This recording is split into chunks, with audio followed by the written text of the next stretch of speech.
It's many years since I last set foot in Lockerbie, a town only 25 miles as the crow flies from my own hometown, and the place I was sent to in December 1988 on my first major assignment as a reporter. I spent most of the next year in and around Lockerbie reporting on the fallout from the terrible disaster here. It would be easy now to just concentrate on the enormity of that event, of Sherwood Crescent, where the jet's fuel-laden wings crashed to the ground, leaving a massive crater, or Rosebank, where part of the main passenger cabin landed among the terraces, many passengers still strapped to their seats. Instead, I want to tell you about two young people, two victims, but two incredible individuals whose stories touched me back then and still live with me today. Nick Verenius was just 20 back in 1988, a young man full of energy and charisma who lit up any room. His mother still bursts with pride as she remembers those qualities.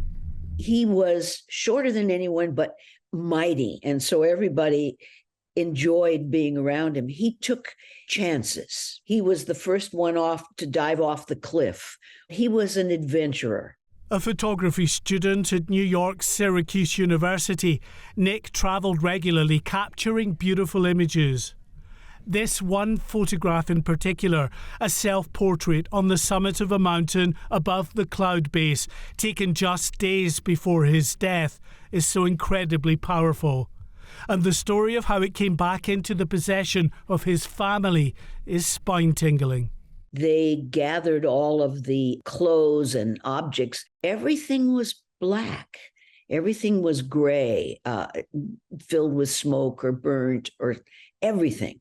The power of the explosion blew passenger belongings, including Nick's photographs, out into the night sky, fluttering on the breeze, until coming to rest in a farmer's field in Northumbria on the opposite side of the country. Later, as Elizabeth sifted through victims' belongings, suddenly she caught sight of Nick's photo.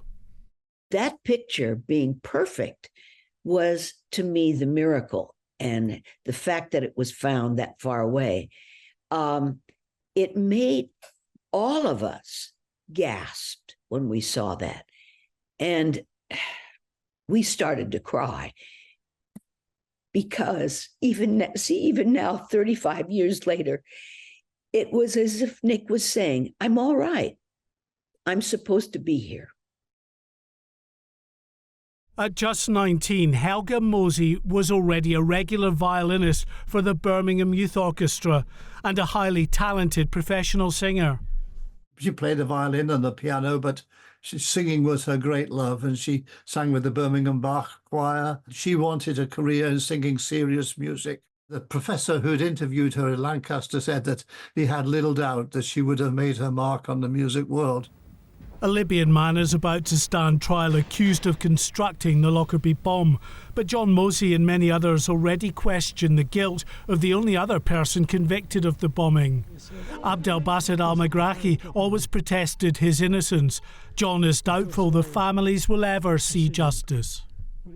There's obviously something somewhere very dark and dirty that the American government is terrified of their people finding out about. We've never wanted revenge, but we do want the law to take its course. It's incredibly emotional to see the names of Nick and Helga etched on this memorial stone after all these years. 35 years which for the rest of us have been packed with life experiences. Who knows what they could have achieved, but from everything I'm told, they would have lived amazing lives.